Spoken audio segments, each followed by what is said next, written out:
Hi guys, അപ്പൊ ഇന്നലെ പോയിട്ട് മഹാരാജ കണ്ടു. ഞാൻ ആക്ച്വലി കളിക്ക് കാണാൻ വേണ്ട പോയത്. പക്ഷെ എനിക്ക് അവിടെ ഇപ്പൊ തോന്നി എല്ലാവരും കളിക്കല്ലേ കാണുന്നു, അപ്പൊ നമുക്ക് മഹാരാജ കാണാം. ഇത് ആക്ച്വലി ഇറങ്ങിയിട്ട് 2 ആഴ്ചയായി തോന്നുന്നു. എന്തായാലും മൂവിനെ പറ്റി പറയാൻ ഒരു രക്ഷയില്ല ഗൈസ്. Set cinema. മെയിൻ ആയിട്ട് അതിനെ പറ്റി പറയുന്നത് സ്ക്രിപ്റ്റ് റൈറ്ററും പിന്നെ ഡയറക്ടറും സെയിം ആളാണ്, നിതിലൻ സ്വാമിനാഥൻ.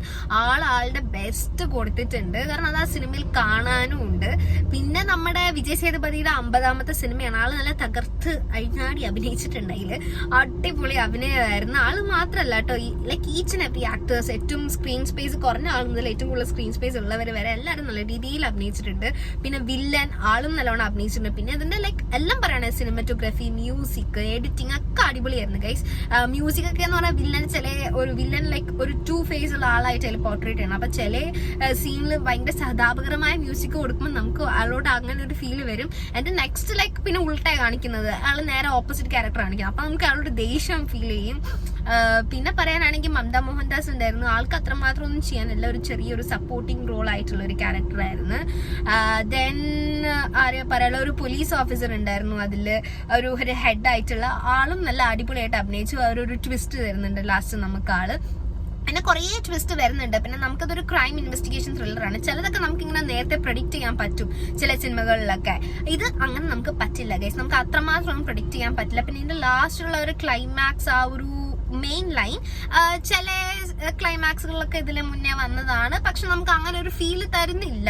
അത് അവർ ബാലൻസ്ഡ് ചെയ്ത് കൊണ്ടുപോകുന്നുണ്ട്. കാരണം കുറേ ട്വിസ്റ്റുകളും കുറേ അപ്സ് ആൻഡ് ഡൗൺസും കാര്യങ്ങളൊക്കെ വന്ന് പിന്നെ അവർ പ്രത്യേക സീക്വൻസ് മെയിൻറ്റെയിൻ ചെയ്ത് പോകുന്നുണ്ടായിരുന്നു.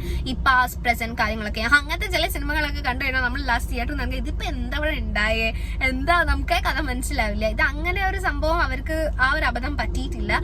ലാസ്റ്റ് അവർ ഒരു ഒറ്റ ലൈനിൽ തന്നെ എന്താണ് ഇപ്പൊ ഏതൊക്കെയായിരുന്നു പാസ്റ്റ്, ഏതൊക്കെയായിരുന്നു പ്രസന്റ്, നമുക്ക് എന്തൊക്കെയാണോ കൺഫ്യൂഷൻ തോന്നിയത് അതൊക്കെ അവർ നമുക്കൊരു ക്ലാരിറ്റി തന്നിട്ടാണ് തിയേറ്ററിൽ നമ്മൾ ഇറക്കി വിടുന്നത് ഗൈസ്. അപ്പൊ അതിൽ അവർ സക്സസ്ഡ് ആണ്.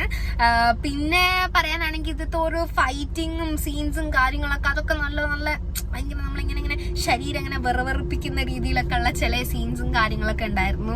പിന്നെ കഥ ഭയങ്കര ജെന്യൂനിറ്റിയും റിയാലിറ്റിയും ഫീൽ ചെയ്യുന്ന കഥയാണ്. ഇന്നല്ലെങ്കിൽ നാളെ നമ്മൾക്ക് ആർക്കെങ്കിലും ഒക്കെ നടക്കാം, അല്ലെങ്കിൽ ഒരു 1000-ൽ ഒരുവന് നടക്കുന്ന കാര്യമാണ്. എന്നാലും ആ 1000-ൽ ഒരുവൻ നമ്മളൊക്കെ ആവാം, നമ്മൾ കുറച്ചുകൂടെ ഒരു അലേർട്ട് ആവാം. സത്യം പറഞ്ഞാൽ ഈ സിനിമ ആയിട്ട് ഇന്നലെ രാത്രി കിടക്കുമ്പോൾ അതിൽ ഓരോ ചില സീൻസ് ഒക്കെ ഇങ്ങനെ എന്റെ തലയിൽ വീണ്ടും ഇങ്ങനെ റീവൈൻഡ് ചെയ്ത് ഇങ്ങനെ വരുന്നുണ്ടായിരുന്നു. എനിക്ക് ലൈക്ക് ഒരുമാതിരി ഫീൽ ചെയ്യുന്നുണ്ടായിരുന്നു.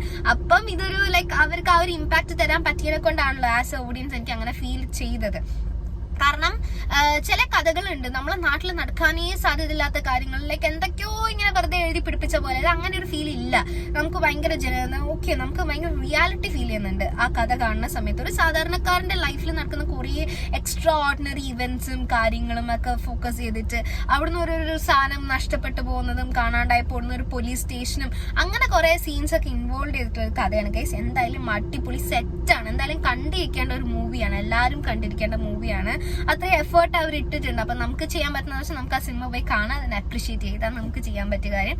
എന്തായാലും എനിക്ക് ടോട്ടലി ഇഷ്ടപ്പെട്ടു ഗൈസ്. എന്തായാലും എനിക്ക് ഭയങ്കര ഇഷ്ടമാണ്. എന്തായാലും വേർത്താണ്, തിയേറ്ററിൽ പോയി കണ്ടതിന് വേർത്താണ് ഗൈസ്. അപ്പൊ ഇനി ആരെങ്കിലും കാണാത്തുണ്ടെങ്കിൽ നിങ്ങളും പോയി കാണാം.